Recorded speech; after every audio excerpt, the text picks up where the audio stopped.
Hi guys, it's album review time. We got Godsnake and Eye for an Eye.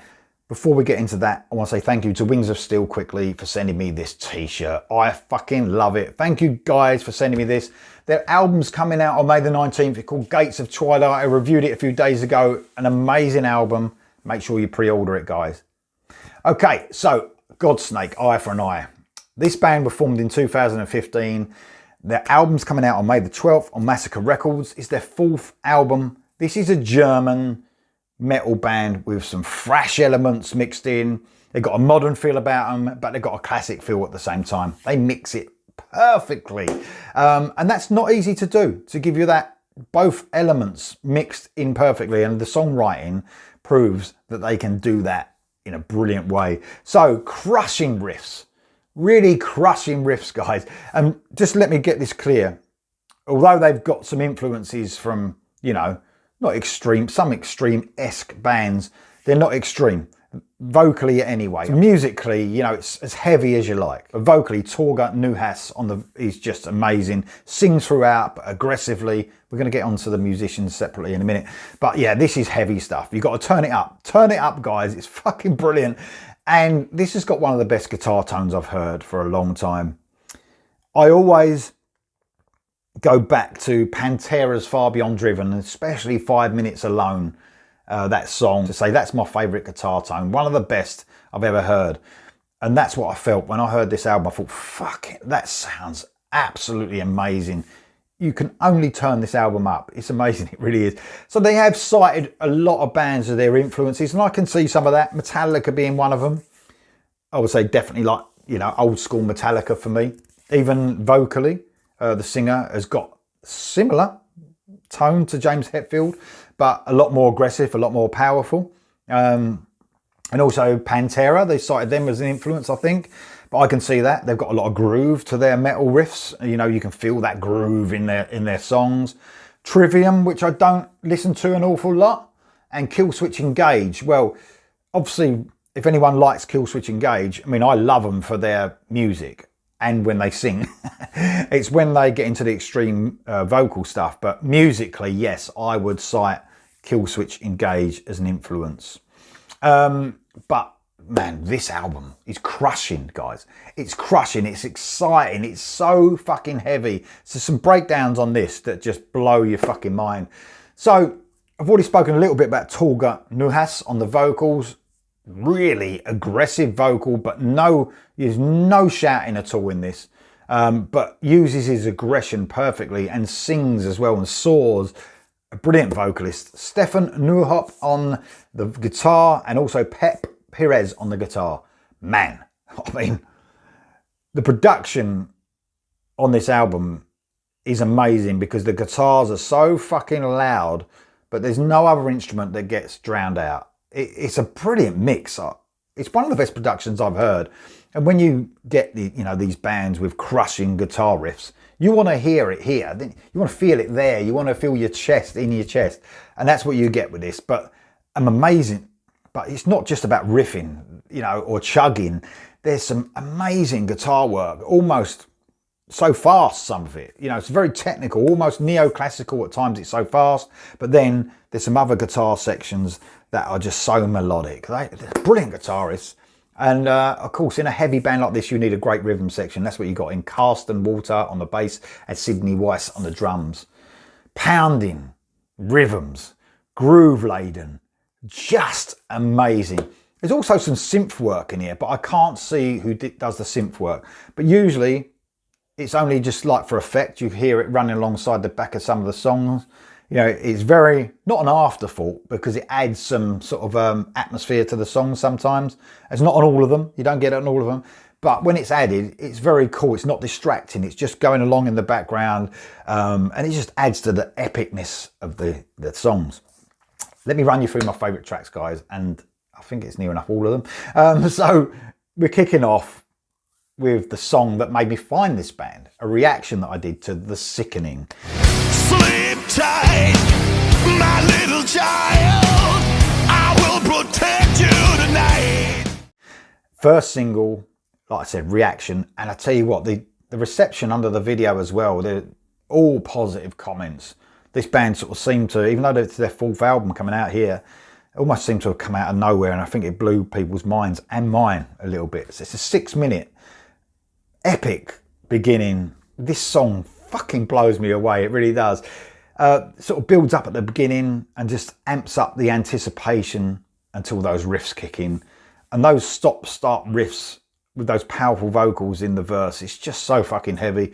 And this is one of the songs that has those synths sort of running sometimes in the background, just creating that great atmosphere over the chorus. And that chorus, which is equally as heavy, but so melodic.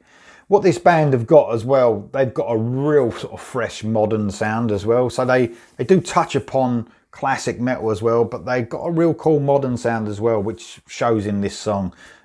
This song, The Sickening, is a modern metal masterpiece. Amazing stuff. Apocalypse for Free is the second track, a medium paced track. Of course, it's heavy. Heavy riffs kick in to start off, and we get like an air raid, because it's called Apocalypse for Free. So an air raid type guitar melody goes over the top of it. And then again, we're into another brilliant modern metal song. There's an ultra catchy chorus again. It's like a fucking stadium filler, this song. It really does sound great. What a great 1-2 punch to start. And the band are just fucking getting started. Story of a Ghost is next. This is the story of a ghost, the one that terrifies most, pervasive and reliable, you scream, you strive to kill. This was a single, come out a couple of weeks ago. And I'll tell you what's really fucking cool about this band, is that they do modern metal just as fucking good as they do thrash metal. This is true classic thrash here. And this is where they surprise me, you know, because they do, like I said, modern metal so well. And then they do classic thrash, equally as fucking good. The two opening tracks hit you perfectly with their modern brand of metal, and then you get this. It's just brilliant. A Damage incorporated type riff is just brilliant, just working its way over this song. A blistering solo that just shreds with the best guitarist around. Excellent track. And it's that fucking good. I was that impressed by this track. At the beginning of this album review, you actually hear a segment of that song at the beginning. It's so good and so heavy, I thought I've got to have that at the beginning. So thanks for the band also for letting me use that. Anyway, we're moving on to the title track, Eye for an Eye. 6 minutes and 43 seconds, this one. It's amazing, it really is. A classic thrash riff hits hard at the beginning. The verses, again, are classic thrash, but the chorus soars with a modern metal edge. The way the band, I've said it already, but the way they make almost two genres meld perfectly together is brilliant. Excellent songwriting that would appeal to many fans across the metal genre. The band give you a slight reprieve from the crushing riffs about 2/3 of the way in, and they cleverly build up to a heavy but emotional solo section. Great stuff. I Fear Nothing is next. And fuck me, those riffs crushing at the start of this song. The melodies are always there though, no matter how heavy the band get. And the song sort of hooks you into the verses, and they build and build and build into another hugely infectious chorus. Again, metal genres coming together brilliantly.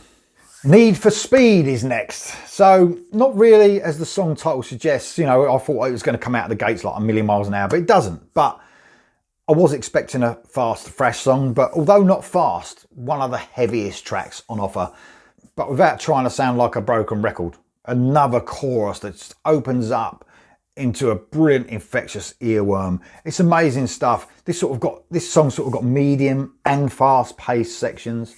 Very cool song. Stone Dead Pony is the next track. More crushing riffs lead us into a cool, stuttering stop-start riff.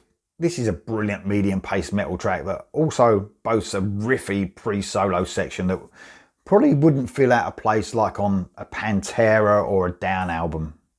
Nails in My Bed is the next track. This is classic thrash. Again, they do it perfectly. Probably for a second time when you really get those cool sort of almost Bay Area thrash grooves. And it's brilliant. One of the few bands that sound just as heavy when they go full throttle than they do when they slow it down.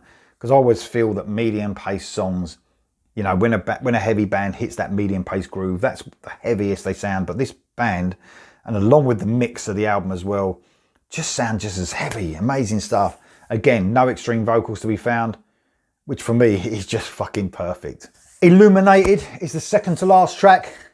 A groove metal start that sounds like it, like it was dragged from far beyond driven, like Pantera or something.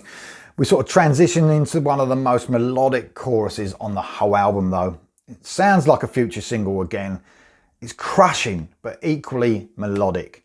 And then we finish off with the tragedy of being late. Something that I don't like people with being late. I don't like being late myself. I don't like people being late. But what this song is maybe the best song on the album. For 40 seconds, I thought this might be a ballad to end the album.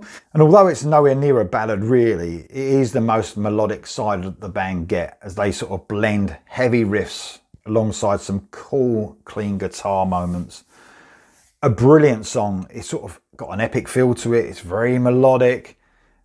And it's fucking excellent. It's a very fucking cool way to finish an album off. And it's a standout track as well, The Tragedy of Being Late. Remember the name of that song because it's going to be on my playlist forever, I know that. So, guys, this is one excellent, heavy, but so melodic metal album. Anyone who likes their modern metal to inject some classic metal in there as well are going to love this. This is Godsnake, Eye for an Eye. Totally recommended to you guys. Like I said, it's out on May the 19th everywhere. Guys, get it. Let me know what you think in the comments below. And see you soon.